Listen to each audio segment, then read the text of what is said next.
Your North Chagrin Reservation, Cleveland Metro Parks, is one of the older reservations. It was one of the first original 9.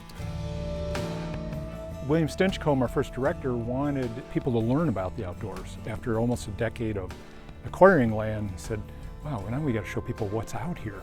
So they contracted with the Cleveland Museum of Natural History with a gentleman named Arthur B. Williams, who came after a career in law and real estate, decided he wanted to get into the education and teaching the outdoors. He worked for 20 years, retired in 1950. In 1953, the park board decided to dedicate 65 acres to his memory and his legacy and what he started here. We decided to recreate the foundation of the original structure, which actually was one of the first outdoor education facilities in the country.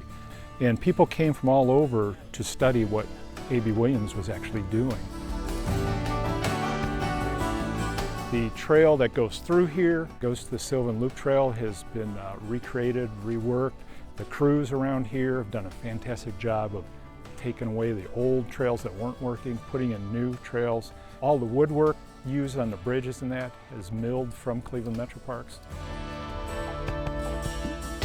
The loop goes around to some of the larger trees around here. We've got trees that are 200-300 plus years old back here. There's also an overlook that takes you to looking out over a valley of hemlocks down there, and then another overlook that looks over Dinger's Marsh. It is the most picturesque view of a marsh from way up above. It's just framed perfectly in the trees.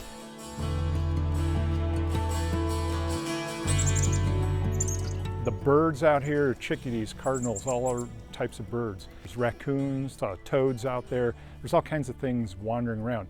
You might not see any animals, then again you might, but really it's the woods themselves that we want you to experience, and this half-mile loop has done just that.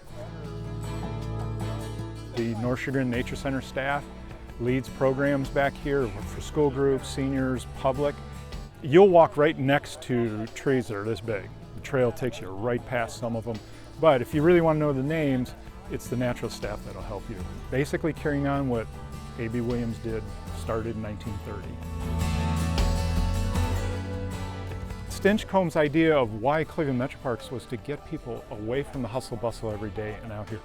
This place, this trail, whether you come out here and just sit, whether you take a walk, you just get to relax.